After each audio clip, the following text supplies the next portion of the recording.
Magandang araw po sa bawat isa. Ang aming pagbati mula dito sa JH San Rafael, Bulacan. Nagpasalamat kami sa Panginoon sa isang pribilehiyo na makapasok sa inyong mga tahanan sa pamamagitan ng gawain ito. The most vital relationship in life is with God. Through His words, we come to understand His thoughts, His plans, and His promises. The world in every wonderful things in it that we all enjoy are products or result of the spoken word of God during the time of creation. Genesis chapter 1. And in 2 Peter chapter 3 verse 7 it says, "But the heavens and the earth which are now preserved by the same word are reserved for fire until the day of judgment and perdition of ungodly men." This is the power of the Word of God. It creates and it preserves. Building your life in the Word is the topic prepared for us this week by Pastor Larry. Our objectives in this study are: number 1, be able to understand and connect to God's eternal plan for man. And number 2, to appreciate and value our relationship with Jesus, our hope to be glorified. Let us pray. Father, we thank you for this day that we have the opportunity to partake from your word. Let your spirit rest upon us today. Give us revelation, understanding, and wisdom. Enlarge each one's capacity to receive from the Spirit. In Jesus' name, Amen. Lesson 7, building your life in the Word. Sa Matthew 16, verse 18 to 19, at saka sa Matthew 7, verse 24 to 25, ito po yung ating foundational text. Nais kong basahin sa Matthew 16, verse 18 to 19. "And I tell you that you are Peter, and on this rock I will build my church, and the gates of Hades will not overcome it.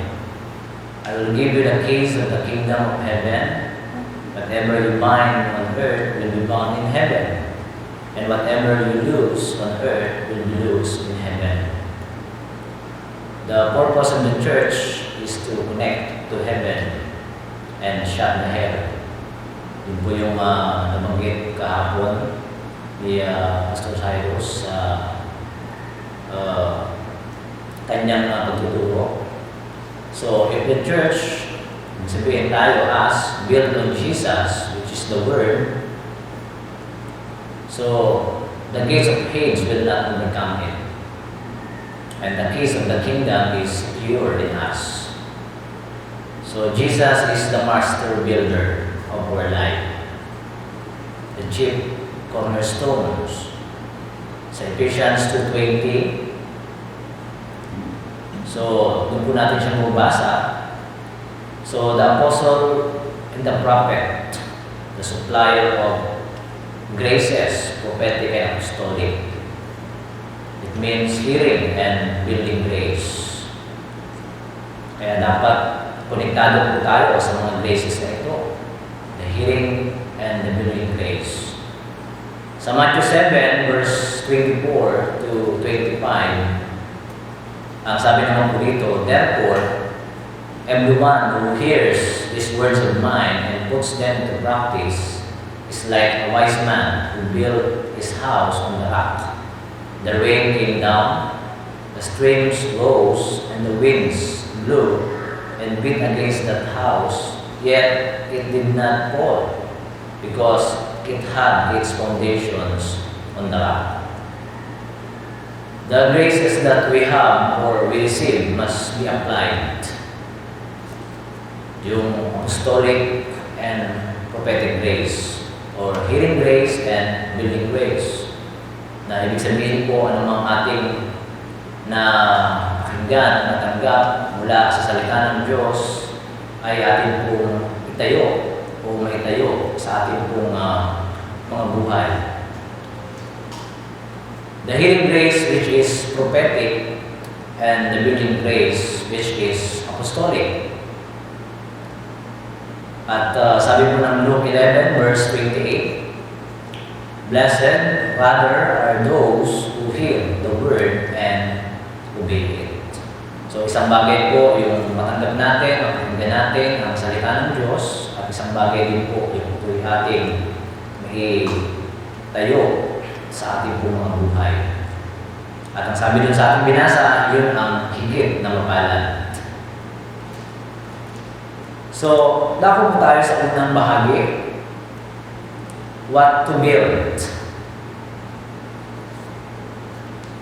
Ano ang ating itatayo? So, build according to God's eternal plan for man.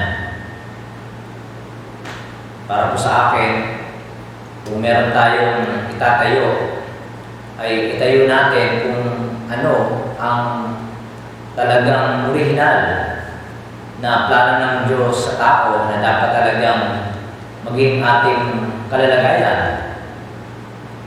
So, sa Genesis chapter 1, verse 26 to 28, ang sabi po dito, "Then God said, let us make man in our image, in our likeness, and let them rule over the fish of the sea and the birds of the air, and over the livestock, over all the earth, and over all creatures that move along the ground." So God created man in His own image. In the image of God, He created him. Male and female, He created them. God blessed them and said to them, "Be fruitful and increase in numbers. Fill the earth and subdue it. Rule over the fish of the sea and the birds of the sky, air, and over every living creatures that moves on the ground." So, sa mga talakang ito, makikita natin ang walang hanggang plano ng Diyos sa tao. Na ito dapat ang maitayo. O ito dito dapat maitayo ang ating buhay. So, what is God's eternal plan for man? So, una po, to be in the image of God. Ang tao ay maging kawangis niya. So, image means God's personality. So, ano po ba ang personality ng Diyos o mga personalities ng Diyos? So, number one, He is holy. Siya po ay banal. So, holy means pure, sacred, perfect, set apart for God or belonging to God. So, God is holy.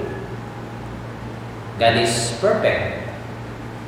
At sabi po ng Matthew 5 verse 48, "Be perfect, therefore, as your heavenly Father is perfect." So, it is a command na kung paano ang Diyos ay perfecto at banal, so dapat ganun din ang kanyang mga nilikha. So, at sabi po ng Revelations 19 verse 2, "Speak to the entire assembly of Israel and say to them, Be holy, because I, the Lord your God, am holy." So, dapat ganun din po ang ating ding daladala at dinadala at ipinapahayag. So, una sa ating mga buhay na ito yung ipatupad, ito ay makita sa ating pamilya at maging sa mga tao na ating nakakasalamuha. Tayo dapat ay maging daluyan ng kabanalan o kakitaan ng kabanalan ng Diyos. So, we are to share in His holiness. Sabi po ng Hebreo chapter 12 verse 10, "Our Father disciplined us for a little while as they thought best, but God disciplined us for our good, that we may share in His holiness." So, I believe that discipline is next to holiness. So, kaya may mga pagkakataon na inaalaw ng Diyos na tayo ay turuan, tayo ay disiplinahin. So, for us to live, for us to bring to His holiness. At sa 1 Peter chapter 1 verse 16, sabi po dito, be holy, for I am holy. So again, it is a command. And since it is a command, it is possible and doable. So the Holy Spirit comes to make us holy. Ang layunin din po, isa sa mga layunin din ng Santong Espiritu kung bakit siya ay pinadala sa atin at binigay sa atin para tayo ay kanyang dalhin o tulungan na madala sa kabanalan katulad ng Diyos. So, God is holy. Siya ay banal. Ito po ang unang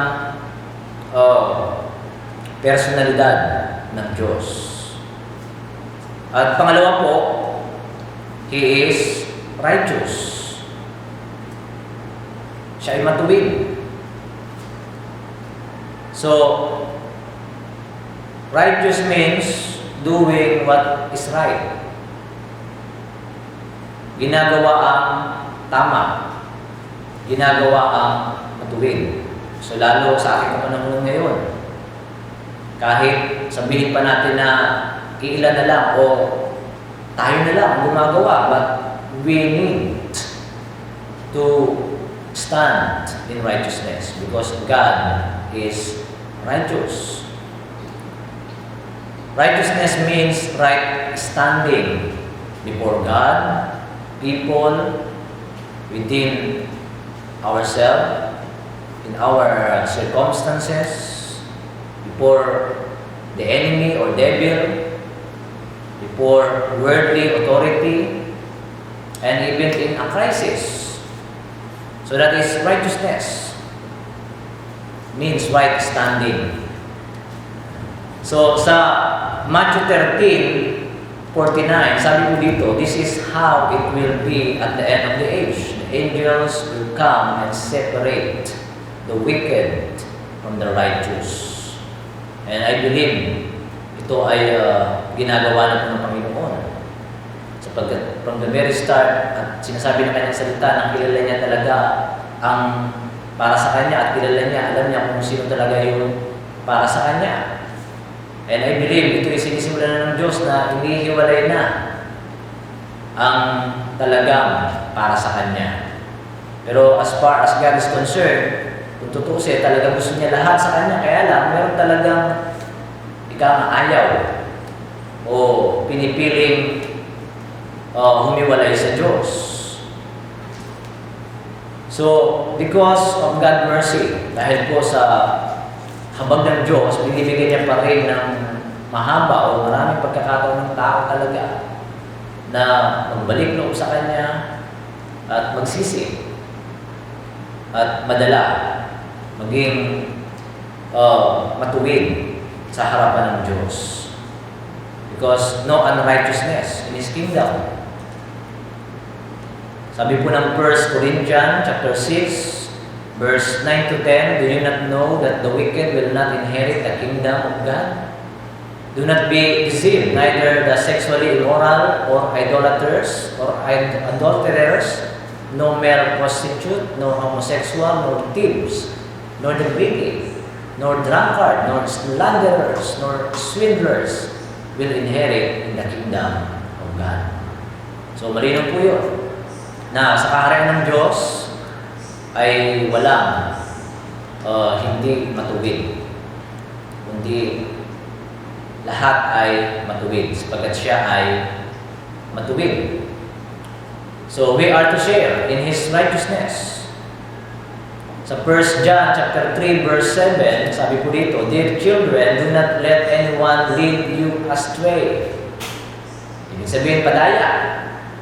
He who does what is right is righteous, just as He is righteous. So, God hates sin. Kinamumuhan po ng Diyos ang kasalanan.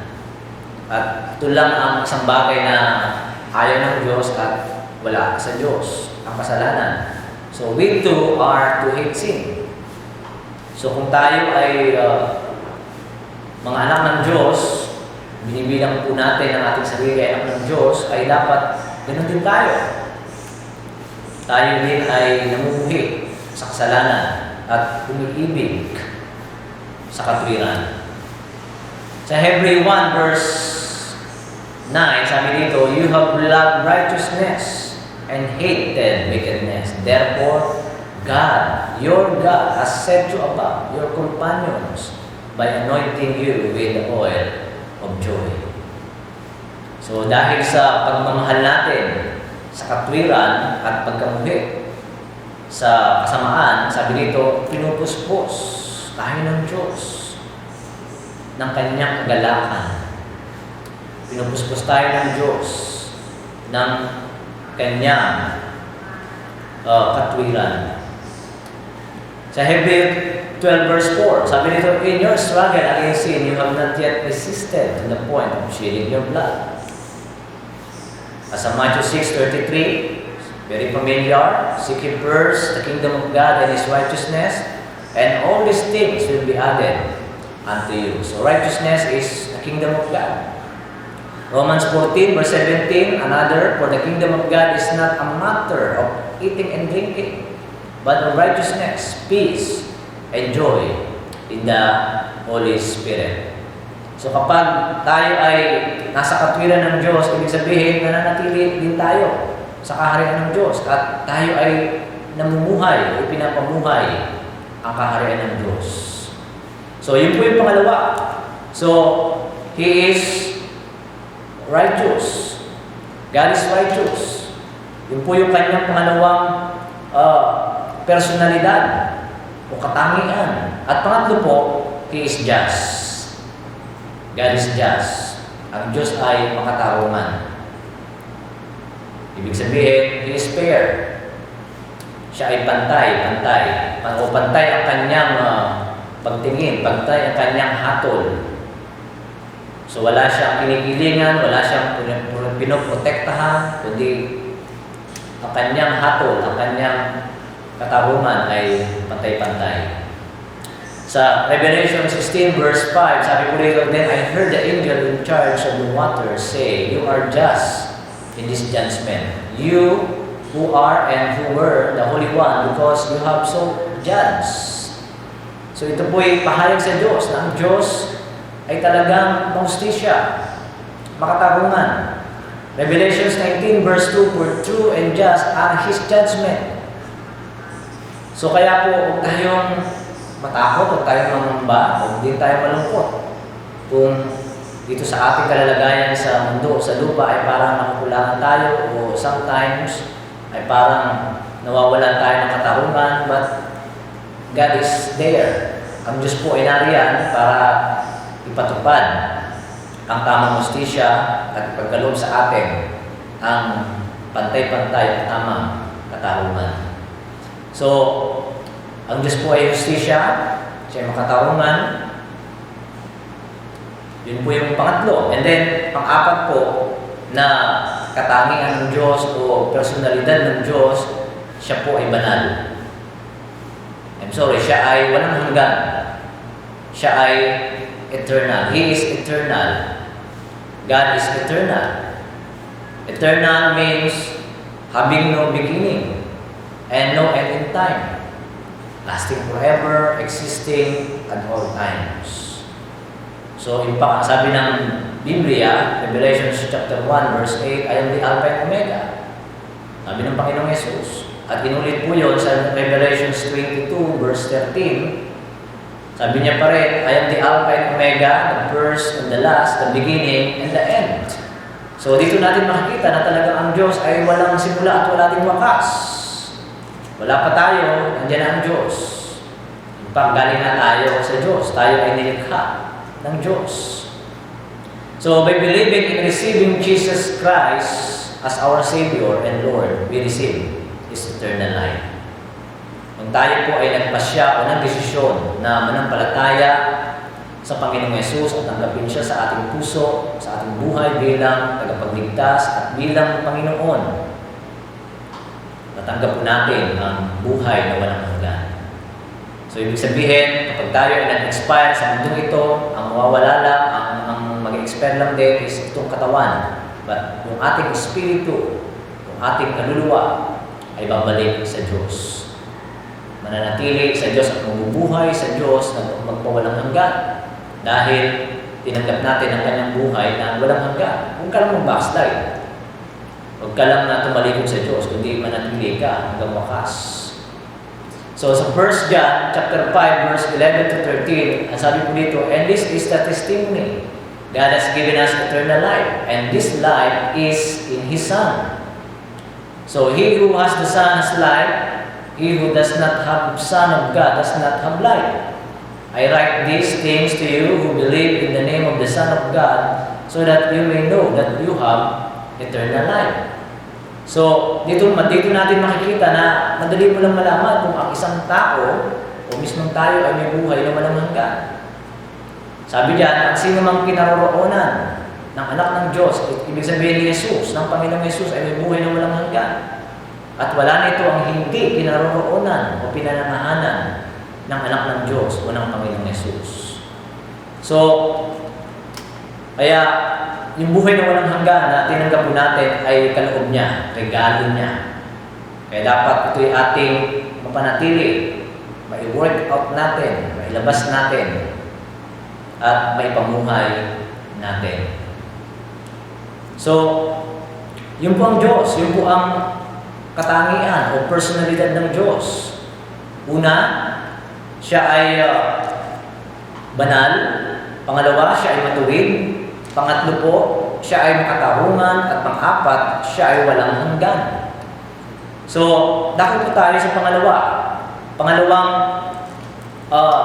walang hanggang plano ng Diyos sa tao. Kanina, una, ang tao ay dapat ay nilikha niya ayon sa kanyang wangis. So, pangalawa po, ang tao naman ay nilikha niya ayon sa kanyang larawan. To be in the likeness of God. So, likeness means God's character.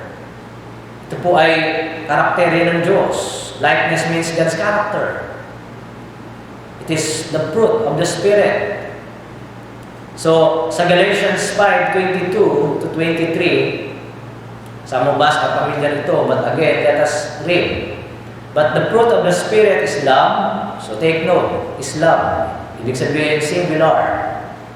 Joy, peace, long-suffering, gentleness, goodness, faithfulness, meekness, and self-control. Against such things, there is no law. So, pag-ibig talaga ang karakterya ng Diyos. Bunga ng Santong Espiritu. O bunga ng Santong Espiritu ang kanyang karakterya. Na walang iba kundi pag-ibig. At yung pag-ibig po na yon, yung pag-ibig po na ito ay mayroong walang mukha. O 8 manifestations of love. Ano-ano po ba ito? So, katulad ng ating narinig at binasa, joy. Una, joy. Joy is love's strength. Pangalawa, peace. Peace is love's security. Pangatlo po, long-suffering. Long-suffering is love's patience. Gentleness, pang-apat, or kindness is love's conduct. Panlima, goodness. Goodness is love's character. Faith is love's confidence. Meekness is love's humility. And pangwalo po, self-control or temperance is love's victory. So kaya, love is God. And God is love. Kapag naalala ko nung one time na tinignan ko yung aking Bible Concordance, ang isa o dalawa sa pinakamaraming word na makikita po natin is the word God. And then pangalawa is love. So hindi siya aksidente na yun ang naging pinakamarami na salita sapagkat malinaw yung mensahe na pinaparating sa atin, sa tao, na siya ay pag-ibig at ang pag-ibig ay ang Diyos. So God is love and love is God. So in fact sa 1 John chapter 4 verse 8 to 12, sabi dito, whoever does not love does not know God, because God is love. This is how God showed His love among us. He sent His Son and only Son into the world that we might live through Him. This is love, not that we love God, but that He loved us and sent His Son as atoning sacrifice for our sins. Dear friends, since God so loved us, we also ought to love one another. No one has ever seen God, but if we love one another, God lives in us, and His love is made complete in us. So, joy, kagalakan, ang unang manifestasyon ng pag-ibig. Sabi ko nga po kanina, joy is love's strength. May mga verse po na makikitaan tayo niyan, mababasa tayo about joy. Sa Psalms 45 verse 7, sabi dito, you love righteousness and hate wickedness, therefore God, your God, has set you above your companions by anointing you with oil of joy. So the joy of the Lord also is our strength. Yung kagalakan ng Diyos ang siyang ating kalakasan. Kaya huwag natin i-miss, huwag natin nahiyaan na mawala yung kagalakan natin sa Panginoon. Dahil yun yung ating kalakasan. So in fact, in the Bible, kapag nawawala na, ang sinasabi na kapag wala na yung kagalakan mo sa pagsunod, sa paglilingkod sa Diyos, ay tayo ay nalalagay sa isang sumpa. So don't allow the joy of the Lord na mawala sa atin. So, the key for joy is to love righteousness and hate wickedness. Gusto po ba natin na yung joy ay talagang manatili? Simple lang. Love righteousness and hate wickedness. So, joy comes from the Holy Spirit. Galing po ito. Pinagkakaloob po ito ng Santong Espiritu. Sa 1 Thessalonians chapter 1 verse 6, you became imitators of us and of the Lord in spite of severe suffering. You welcome the message with the joy given. Take note of that. By the Holy Spirit. So kaya nga, bunga siya eh. Bunga siya ng Santong Espiritu. Karakterya siya ng Panginoong Yesus. So, pangalawa, peace. Peace, again, is love security. God is the God of peace. Sa 1 Thessalonians 5:23, may God Himself, the God of peace, can sanctify you true and true. So yung kapayapaan pala ng Diyos, ang isa sa nagsasanctify sa atin. Sabi dito, may your Holy Spirit, soul, and body be kept blameless at the coming of our Lord Jesus Christ. So kapag tayo ay may kapayapaan, ibig sabihin, secure tayo. Secure ang ating buhay in the Lord. So ang security lang natin is in the Lord. In the peace of the Lord. So sa 2 Thessalonians chapter 3 verse 16, may the Lord of peace Himself give you peace at all times and in every way. So kingdom of God also is peace. Nabasa na po natin kanina sa Romans 14 verse 17. At tayo bilang tagasunod o mananampalataya ng Panginoong Yesus ay kailangang sumunod, sundin ang kapayapaan, ang hari o prinsipe ng kapayapaan na walang ibang kundi ang Panginoong Yesus. So 2 Corinthians 13 verse 11. So yun po, peace. And then pangatlo, long suffering o katyagaan sa Tagalog. Long suffering is love's patience. So God is the God of patience. Sa Romans 15 verse 5. Okay, so doon po natin mababasa yan. At si Job ay isa sa magandang halimbawa pagdating sa pagtsitsaga, pagdating sa long suffering. So sa James chapter 5 verse 11, mababasa po natin yan doon.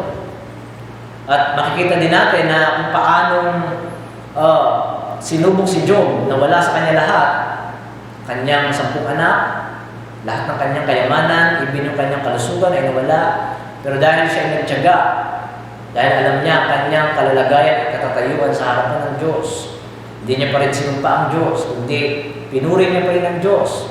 At kinalaunan, makikita natin na ibinalik lahat ng Diyos na nawala sa kanya, maging ang kanyang mga anak. So, hindi binuhay, kundi I believe, nagkaanak ulit si Job. So, yung 10 na nawala, ay bumalik, hindi dahil nabuhay, kundi nagkaanak ulit. So, Job's example, yung long suffering. And then ito yung po ay karakter ni Paul. Paul's character sa 2 Timothy chapter 3 verse 10, sabi dito, therefore I endure everything for the sake of the elect, that they too may obtain the salvation that is in Christ Jesus with eternal glory. So isa po sa karakter ni Paul ay yung maging matyaga, pagtyagaan niya yung mga tao na ipinagkakatiwala o ipinagkatiwala sa kanya ng Diyos.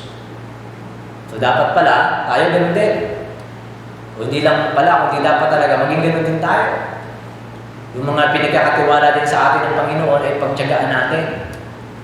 Dahil yun ang kalooban at gusto ng Diyos. So we need patience in the midst of trouble. So kahit may mga trouble, kahit may mga kahirapan at hindi naman talaga mawawala ang kahirapan. So kailangan pa rin natin manatiling matyaga. Sabi nga, pag may tiyaga, may tinola, may nilaga. So we need long suffering. And then, pang-apat po, gentleness or kindness, kabaitan, hindi lang kapagtulog. So, gentleness or kindness is love's conduct. God is God of kindness. Mabasa po natin yan sa 2 Corinthians chapter 10 verse 1. Okay? And then even sa Titus chapter 3 verse 4. Okay? So, at ang kabaitan o gentleness ay karakterya po ito dapat ng isang leader. O di lang dapat talagang karakterya ito dapat ng isang Kristiyano, isang mananampalataya. Sa 2 Timothy chapter 2 verse 24. Okay? So, ang sabi dito, and the Lord's servant must not be quarrelsome, but be kind to all. So, take note. Be kind to all. Able to teach, patient, when wrong. Okay? So, at karakterya din po ito ni Paul. 2 Corinthians chapter 6 verse 6, 1 Thessalonians chapter 2 verse 7. And then, karakter din po ito ng isang mabuting babae. Karakter, a good woman. Sino ba ito ang mga kababaihan?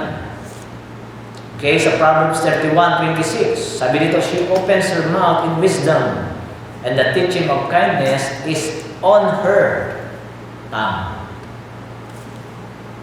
So, gentleness. And then sunod, goodness o kabutihan. Goodness is love's character. So, ito yung major character ng Diyos. Sa Exodus 33 verse 19, mababasa po natin yan doon. Even sa Exodus 34 verse 6, Psalms 107 verse 8.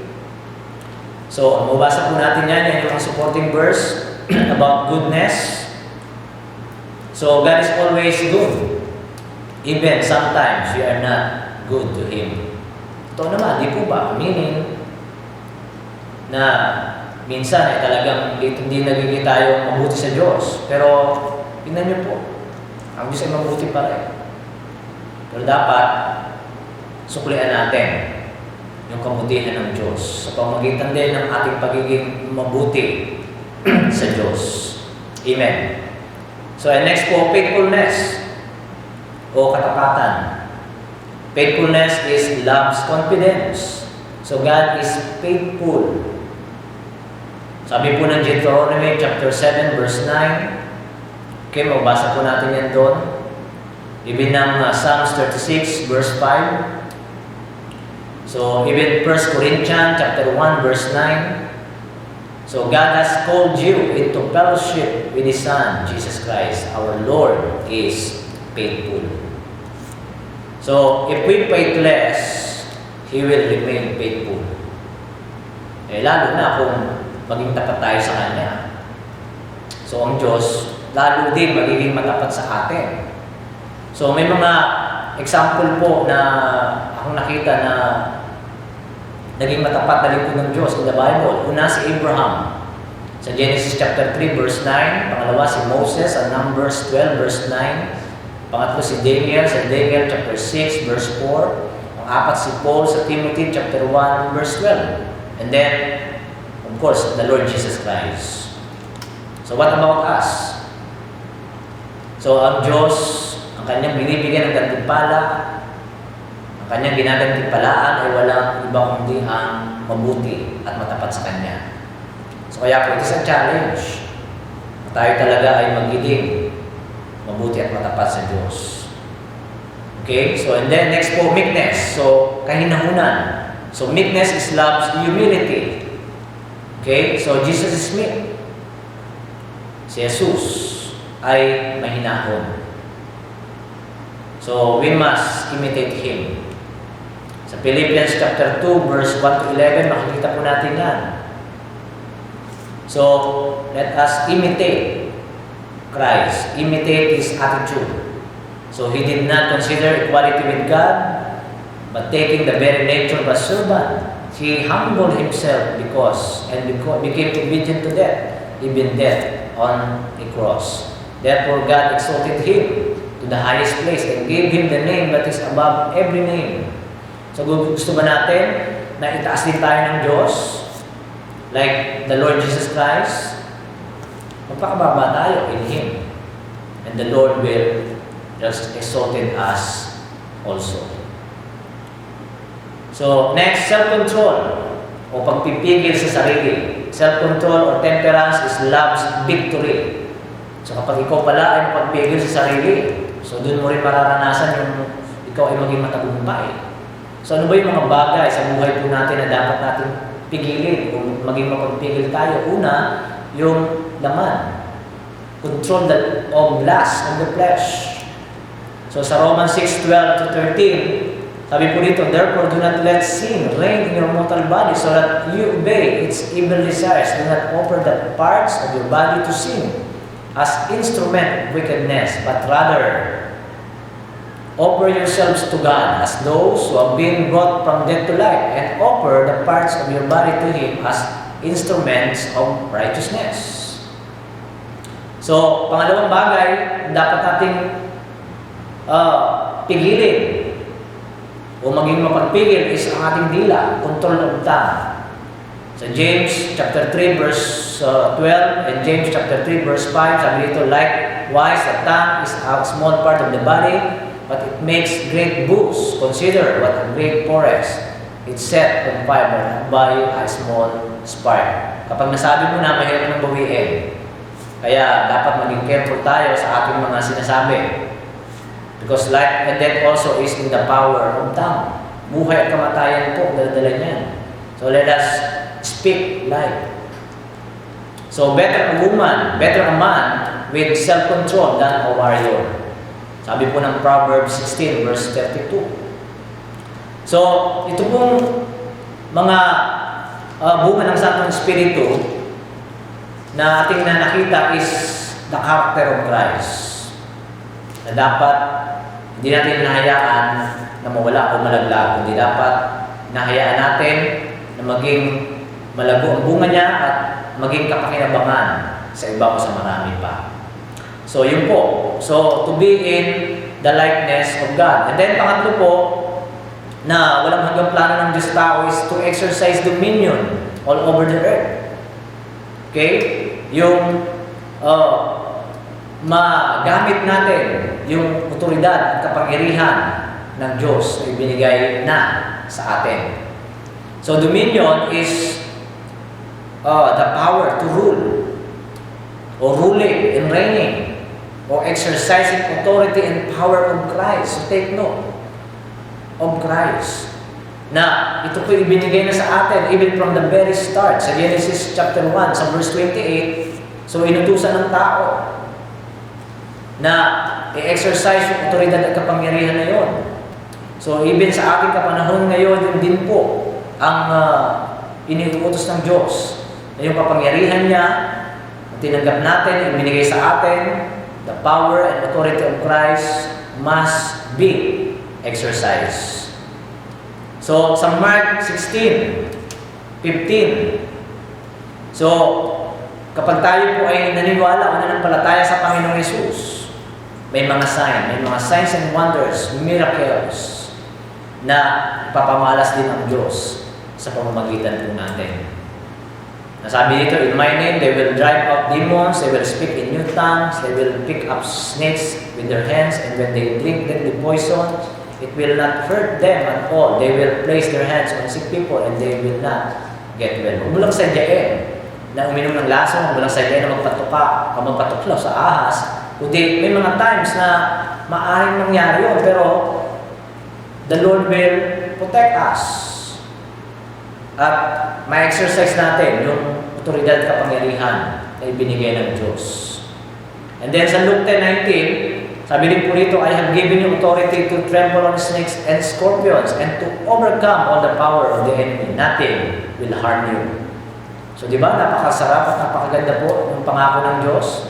Yung kapangyarihan, otoridad niya, ibinigay sa atin is kapangyarihan para yurakan ang mga ahas sa talakdan. Hindi po ito literal na ahas sa talakdan lang, kundi speaks about the evil spirit. Scorpion demon is tumutukoy sa mga masamang espiritu na umatake sa ating kaluluwa. Okay, emotion, 5 senses. And then, yung snakes ay tumutukoy sa mga masamang espiritu naman na umatake sa ating katawan. So, lalo ngayon, itong COVID-19. So, but God, again, is the one who is protecting us because of His power and authority na meron tayo. So, and then, another supporting verse, sa Acts 1:8, sulat nyo na lang po, Matthew 28:18 to 20. So, doon po natin makikita yung kapangyarihan at otoridad ng Diyos na binigay sa atin. So, if dominion means ruling and reigning, okay, so we must rule and reign now with God, the Holy Spirit.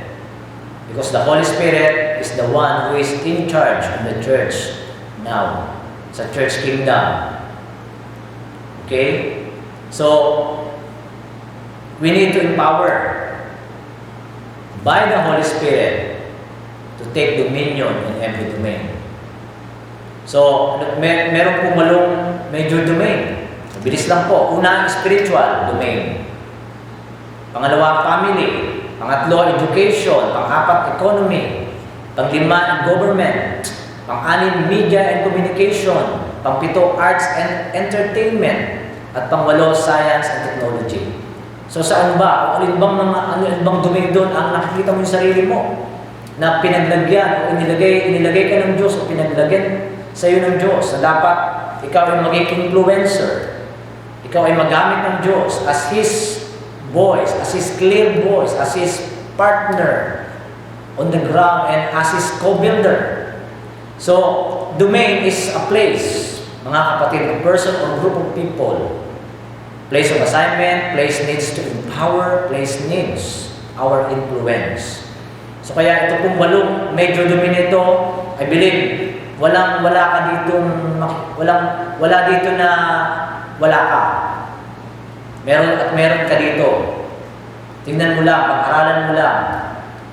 At dun ka, magamit ng Diyos. So, domain of influence. Sabi ni Sister Joanne Simpelo, sabi niya, each one is destined to influence a domain or domains and advance the kingdom of God within that domain, revealing the Christ in them. Okay? So, all of us are designed for a specific domain. So, lahat po tayo, bawat isa ay merong specific domain na pinaglagyan ng Diyos. Inilagay tayo ng Diyos na kung saan doon natin ma-exercise yung kanyang otoridad at kapangyarihan, magamit tayo ng Diyos, maging tinig niya, maging kapartner niya, at may advance ang kingdom niya. So, purpose of God in every domain for His sons to rule and reign. He needs partner on the ground. Ikaw ba ay nagnanais na maging kapartner ng Diyos to represent Him? So we need to empower to take dominion in every domain. At ang Holy Spirit po ang mag-empower sa atin. Para yung authority and power ay ma-exercise natin saan mang domain ikaw at ako inilagay ng Diyos. So example in the Bible who rule in their domain. Mabilis lang po. Una si Joseph. Sa government siya ang economy. Pangalawa si Daniel. Sa government din siya. Pangatlo, si Jeremiah. Okay? Pang-apat, si Nehemiah sa government din. Si Paul sa spiritual, sa government, and even sa economy. Pang-anim, si Timothy sa family and spiritual din. And then, si Jesus, pang-pito. Si Jesus sa lahat ng domain. Ganun siya. Na dapat tayo ay ganun din. Saan man tayo ilagay ng Diyos, ay magamit din tayo ng Diyos. Magamit tayo ng Holy Spirit. So if the Holy Spirit empower us to take dominion in every domain, that is the right time, mga kapatid. We become a channel of all blessings. At ito po yung pang-apat. Pang-apat na walang hanggang plano ng Diyos sa tao o sa atin. Yung ikaw at ako ay maging daluyan ng mga pagpapala ng Diyos. To be channel of all the blessings of God. So sa verse 28 ng mga Genesis chapter 1, dun sa first sentence makita natin sabi doon, God bless them. So ibig sabihin, past tense. From the very start, from the very beginning, pinagpala na ng Diyos ang tao. Although, nabigo siya sa unang tao, but through Jesus Christ, hanggang sa ating kapanahonan ngayon, mga kapatid, yung pagpapala ng Diyos ay patuloy at patuloy niyang ipinaparanas at pinapadaloy sa atin, hindi para maging magmalaki o maging makasarili, kundi para maging daluyan tayo ng Diyos ng lahat ng mga pagpapala din ay binibigyan niya sa atin. Sa 3 John verse 2, sabi dito, Dear friends, I pray that you may enjoy good health and that all may go well with you, even as your soul is getting along well. So through our grace, maging pagpapala tayo sa bawat pamilya. Ano ba yung grace na pinagkaloob sa atin? The apostolic and prophetic grace. So we have peace for nation. We have itong peace family culture. O 5F. Dapat magamit po ito bilang daluyan ng pagpapala. So una sa ating pamilya, of course. And then sa marami pang pamilya sa ating lugar na kinalalagyan. O sa ating place of assignment. Sa John chapter 10 verse 10, very familiar, some of us, sabi ni Jesus Christ, I have come that they may have life, buhay na walang hanggan, and have it to the full, buhay na walang hanggan, at buhay na ganap, at kasiyasiya ang kanyang daladala at binibigay sa atin na sumusunod sa Kanya. And sa Matthew 6:33, very familiar na rin, seek ye first the kingdom of God, and His righteousness, and all these things, sabihin mo all these things, sabi ito, shall be added unto you. So huwag natin balik na rin, kasi yung iba gusto, ibigay na lahat agad sa Kanya. So hindi mo na sinisik first ang kingdom of God at namumuhay sa Kanyang katwiran. So huwag natin balik na rin. Sabi ng Biblia, unahin muna natin siya, ang Kanyang kaharian. Ano ba ang kaharian ng Diyos? Kanyang katwiran. Ano ba ang katwiran ng Diyos? So, unahin natin yun. Ang Kanyang salita, ang pagsunod sa Kanyang salita, ang pagpamuhay sa Kanyang mga sinasabi. Sabi yan, at ang lahat ng bagay, kasama na doon, yung mga pangailangan mo sa material, sa physical, lahat nga eh. Lahat ng aspeto ng ating buhay ay idaragdag na lamang ng Diyos. Sabi dito, Philippians 4:19, and my God shall supply all my needs. Hallelujah. All. According to His riches and glory in Christ Jesus. So, ang ekonomiya natin dito sa lupa ay pwedeng mawala, pwedeng bumagsak, pwedeng mabawasan. But in the kingdom of God, ang supply is unlimited. Hindi na mabawasan. At kapag dumadalo yan sa atin, so hindi tayo magkukulang. Amen. So, maging daluyan tayo ng pagpapala ng Diyos. And then last verse, 1 Thessalonians 5:23, may your Holy Spirit, soul and body be kept blameless at the coming of our Lord Jesus Christ. So, pagpanatiliin natin ang ating spirito, kaluluwa at katawan ay bless hanggang sa pagdating ng Panginoong Yesus. Hanggang dito na lamang po tayo. Again, maraming salamat po. And God bless po sa ating lahat. Salamat po sa inyong pakikinig.